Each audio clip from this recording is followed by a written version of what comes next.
everybody. Welcome back to my channel, Shine Strong, Live Long. I am so excited about this segment on my channel called ShineSessions, where I spotlight and have conversations with people who have said yes to God, people who have agreed to just allow God's light to shine strong through them, and as a result, the impact that they will leave will live long in the lives of others.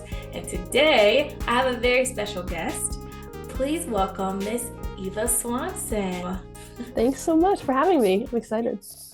So first, we're just going to go and I'm going to ask you to introduce yourself. So who is Eva Swanson? Where are you from? Some background?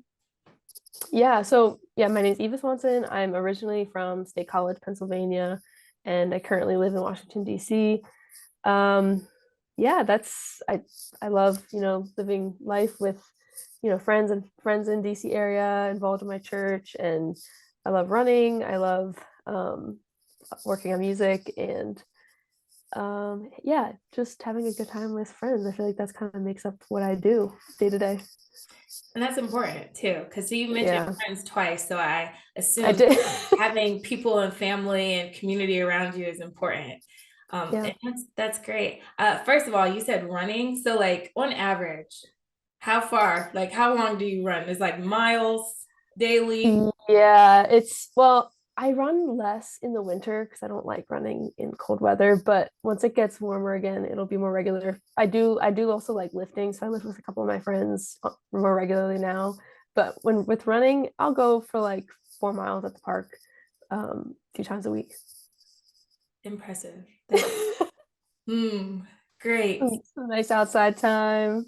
Pop in the earbuds and get in the zone. I can do like a mile and a half and then I'll push two, but that's nice. I do aspire to run. That's why I asked you that question because that's interesting. Oh, you want two more? Okay, we'll talk offline. So Eva Swanson, you guys, you might know her as EvaSwansonMusic. She is very, very talented.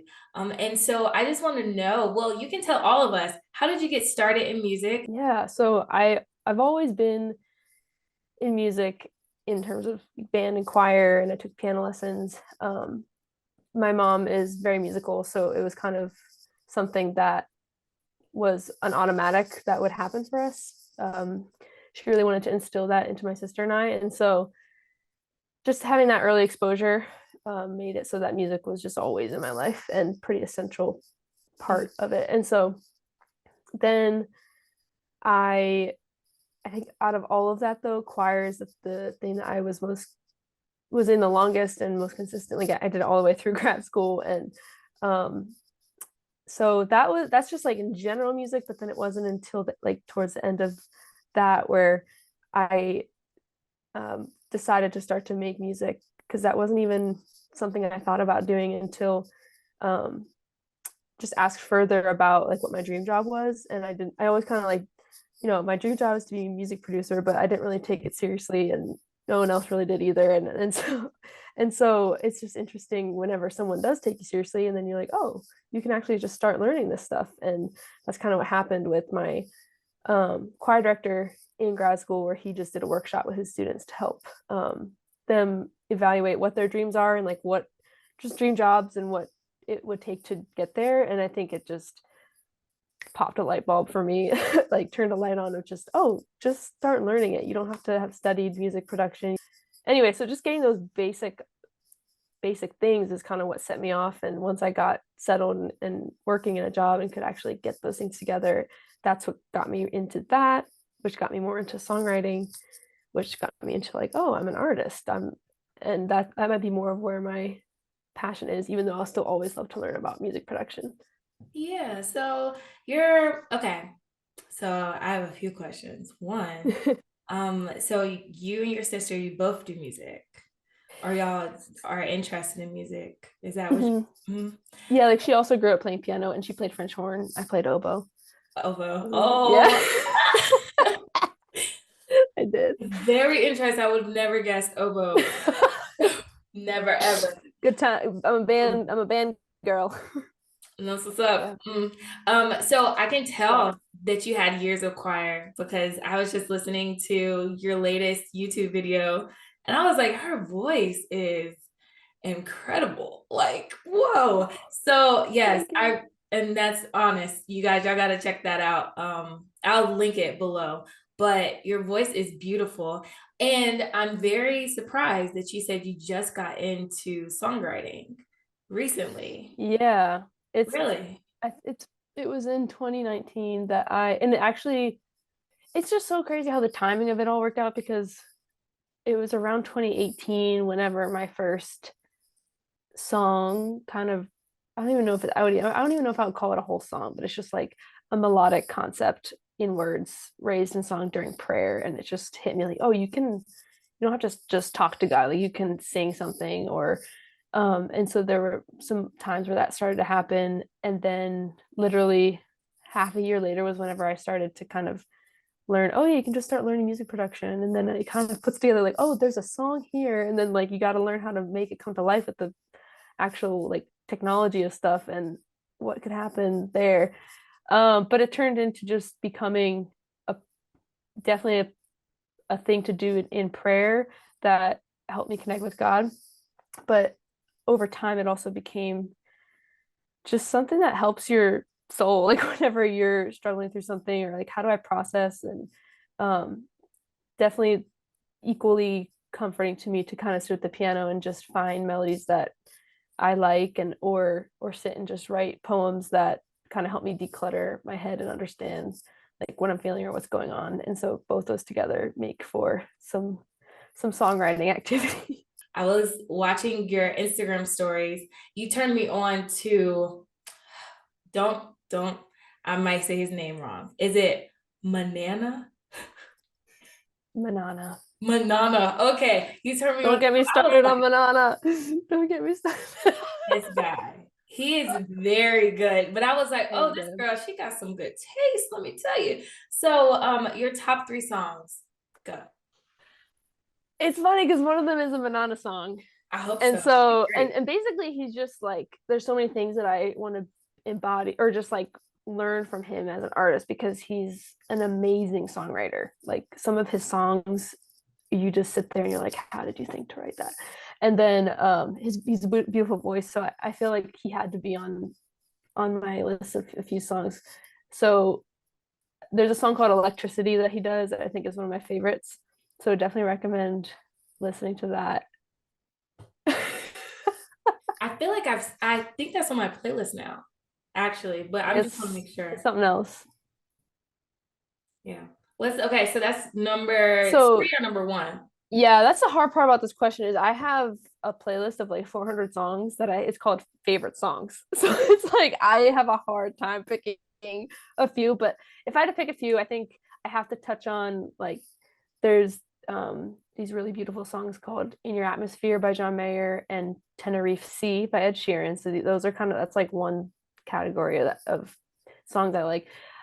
There's this other song called Hard Place by her that I never get sick of. Like I just could repeat that one for days. And then there's a newer song that I can't stop listening to called Go Back by Madison Ryan Ward. Okay. That's been one of my favorites that she's done. And then I'll say one more.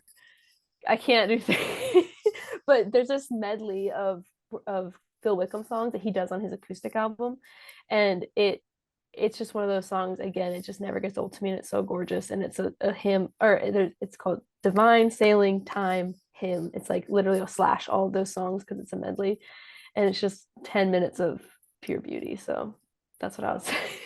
So you guys, it's real. You know that she's been bitten by the music bug because no true music lover could just pick three songs. That was a test, pass, good job. Because there's no I way I wish. could have picked three. I saw you went through a couple of genres. So my question Yeah. is, what do you think inspires your music and what you do? Oh my goodness. And it doesn't have to be like it could be inspired by another artist. It could be inspired by just your faith, your family, whichever. Yeah, there's definitely a handful of things. Honestly, kind of like what I said before, a lot of which it makes it for interesting relationship with prayer because I don't want to like just go to prayer to like get song ideas or whatever. But I think that's a place where there's where things kind of click or ideas solidify, or I realize something that needs to be sung about, or I need to rest in or something. So I feel like that's a place of inspiration. And then I think just certain moments in music that just stop you in your tracks. Like, I think it's so easy to listen to a lot of music and not really feel it, if that makes sense, or it just doesn't kind of, it doesn't smack you in the face. But like whenever a certain like sound or set of lyrics, or someone's voice like is so, there's just so much density of beauty and like awesomeness in such little time, it just just stops you. That's really inspiring to me, because it just kind of reminds you what can be created and like what impact could come from music, because ultimately like you want that to stop someone for a reason and to make them notice what it is the songwriter's trying to point them to. I love that. And I also really like that it looks like you're really like, I feel like you're just getting started with where you're trying to go and do with your music. Because Yeah. I checked your stuff out on Spotify. Guys, you know, she wouldn't be on the show if I have some good stuff. So I checked your stuff out on Spotify and on YouTube, and some of your shorts are funny. They're great. But but I just feel like you just have so much more to give. And I love that you correlate your songwriting with your prayer life, Mm. because that allows people to kind of see your heart posture through your music. And that's beautiful. Like, I know God's pleased with that, because you're letting people into that intimate space, your closet between you and God. And I love that, girl. Yeah. Yeah, and I think that becomes a thing where to that you just want to be checking in on yourself. Am I making uh is God my God, or is music my God? And I think that's constantly a thing that you want to be checking in with yourself, especially like as an artist, where it could be tempting to disorder things. So I think that's always something good to Yeah. not miss out on how what could go astray, or what you could be prioritizing incorrectly. So I'm going to switch gears, because I saw that you talk a lot on your Twitter page about unity and collaboration. And how Mm-hmm. important are those to life in general to you? I think collaboration is really great in the sense that it could, first of all, I love how it builds relationships. Like you get to like bounce ideas back and forth and create something you wouldn't have otherwise. Um, I think like anytime I've done collaborations, I always learn from the other person I'm working with, because just the way they approach things is always slightly different, or they have more knowledge in a certain area. So that's been amazing. And in terms of unity, I think it's just very evident that there's such a need for more of that. And I think music is an amazing tool for that. And so I just want the church to lean into how the arts can help that, and like bind people together and kind of redefine what the identity of a Christian in America is. Great answer. That was nice. Great answer. Because I now notice a lot of churches being like churches that write their own music for their congregation, right? Mm-hmm. And then they like share that with other people, but a lot of it is like this collaborative piece. And like when I was growing up, my brother and I and some of the youth at the church, we used to always just come up with, hey, we could sing this song for church. We could sing this, like just writing songs. And I do agree with you. Collaboration, like I feel like you can have a business transaction where it's like, hey, I got this song. Can you jump on this verse? And then we can share it to both of our audiences, Mm-hmm. versus being in the room with that person and really, or just like really working with them through a song. And the difference it can make. Like it's crazy in music how you can change one line and the whole song is completely different. Different. Yeah. And you need other people's input for that. So, speaking of collaboration, what I also saw was that you have something that you do. Is it with your friends called FamJam? What is Mm-hmm. FamJam? Oh, I could talk all day about FamJam. FamJam is, and we're kind of even still figuring out what it is. Oh yeah, To be that's always honest, the like, best stuff. I'm figuring out what Shine yeah. Strong Live Long is, you know. Yeah, that's how it feels. Like it's something that is being refined over time in terms of, oh, this is what it is. Great. But it basically started as my friend wanting help finishing a song, and we were working on it and stuff. And I remember saying, because I worked on my first song with a different friend, and loved that process, learned so much. It was like a fire hydrant of like the process is of writing a song, bringing it to completion, sharing it, and all that stuff. And I think the only thing I wish I could have done, which I didn't, when I look, retrospectively, I couldn't have known it then, but I wish, looking back, I could have had like this end goal to share it in person, even if it's with a few people, just to kind of like, there's such a different experience um, for the listener and the artist to share a piece like in the moment and from like their live heart.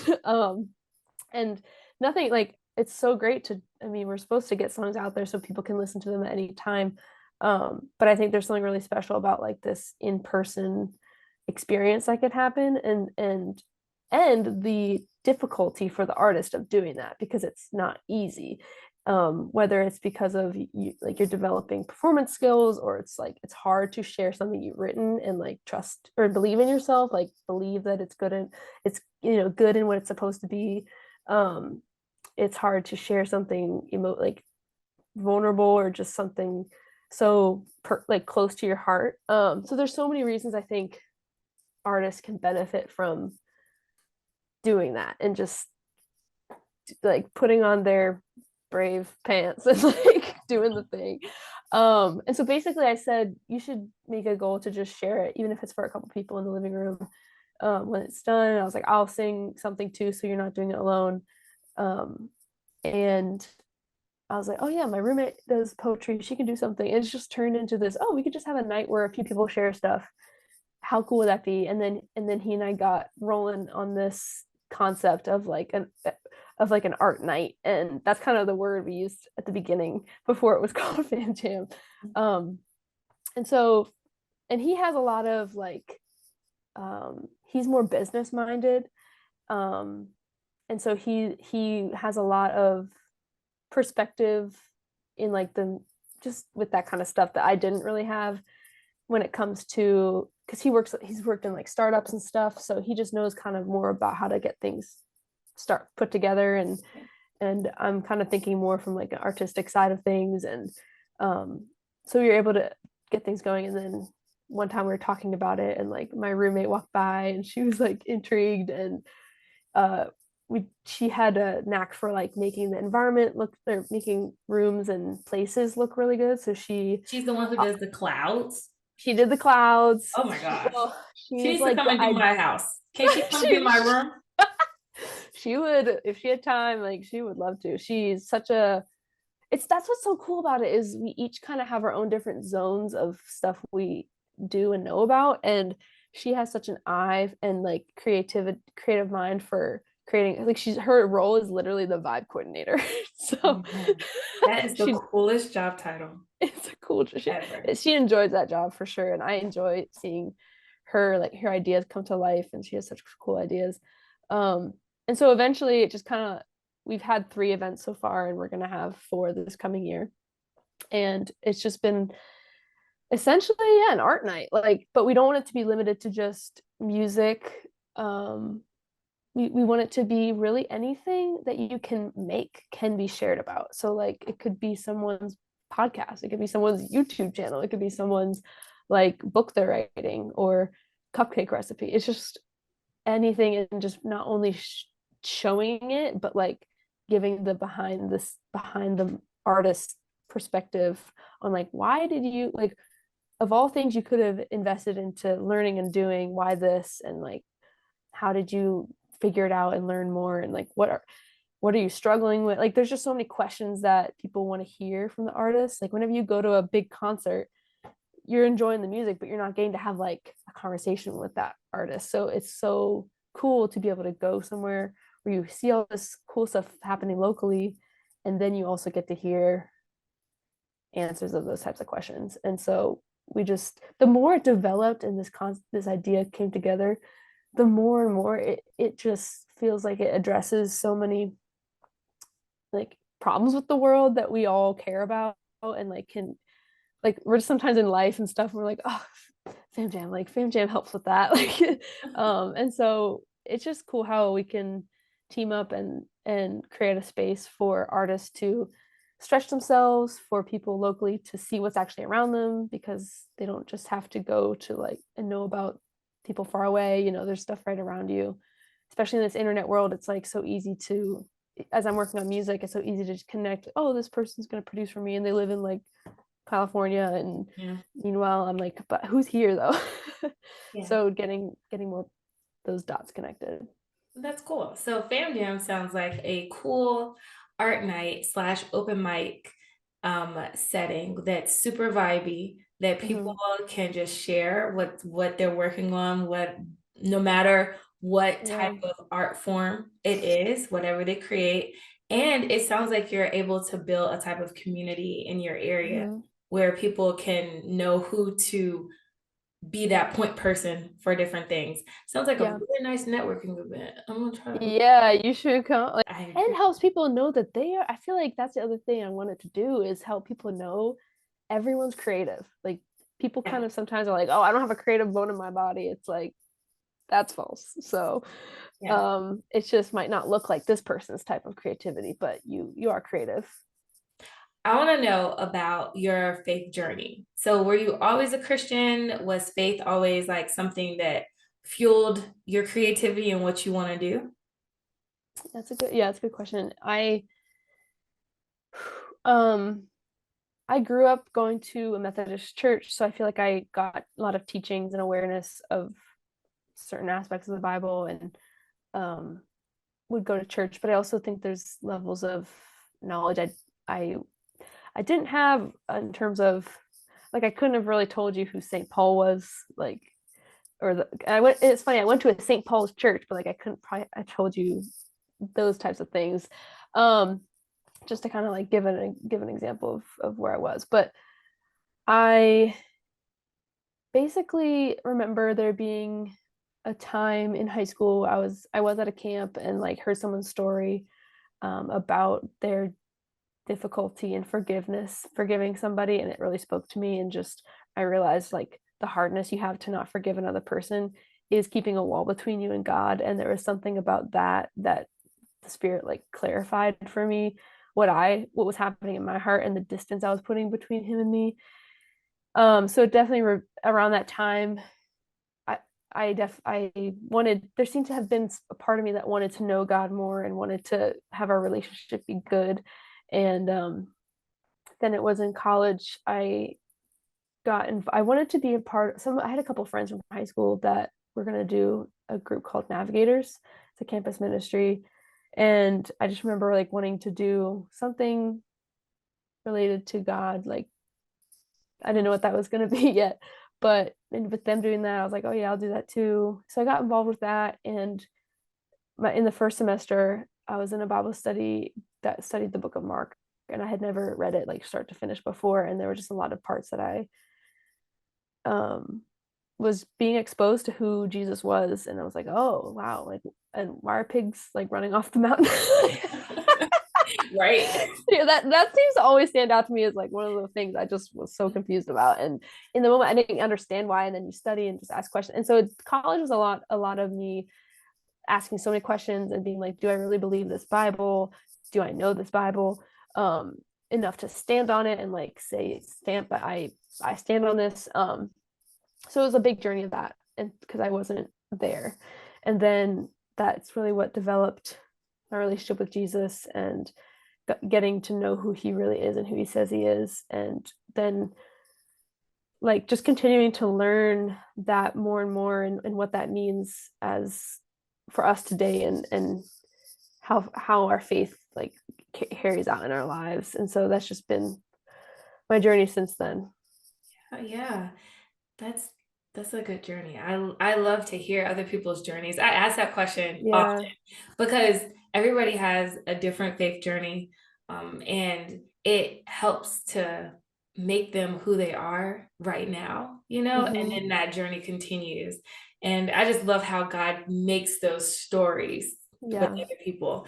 So if someone is listening to this today and they're wondering, I don't know, I'm thinking about becoming a Christian, but I'm just not sure, or I feel like God wants something from me, but I'm not sure whether or not to say yes, what advice would you give to them? Man, I would say talk to God. Like that's honestly one of the biggest things I want my music to help people do is to, because that's what I need help doing. Like I just go through periods where I'm talking to him a lot and others where I'm like forgetting how easy it is to just actually talk to him and be honest. Don't like sugarcoat, don't hide. Like there's no point in hiding. He can see everything. Like Yeah.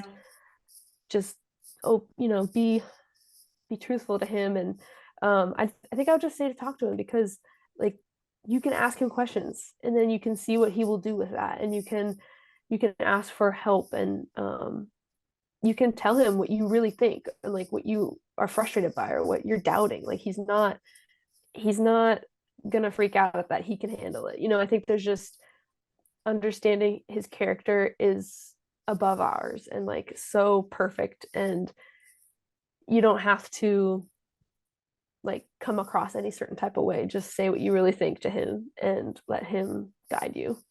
I think that's what I'd say in terms of like he's the one who will give the faith. He's the one who will strengthen the faith. So just it all comes down to him. Awesome. Yes, yes. You made me just want to say yes again to God. So that was great. Mm, Yeah. So, okay. How can people learn more about what you have going on, connect with you, follow you? Give us the details. yeah. So yeah, I have a website. It's just evaswansonmusic.com, and everything is there. Whatever it is that you know, whatever kind of social media you do, feel free to latch on. And um, yeah, I'm pretty much mostly active on Instagram, and I also love sending monthly emails. So just giving an update on what's going on, when stuff's coming out, when I'm performing. So that would be the thing, is to on my website there's a place to subscribe to emails. I love that. That's so simple. You guys, Eva Swanson Music. It's also going to be in the description of this video. Nice. So Eva, it has been a true delight just talking Yeah. to you because you're just so cool, girl.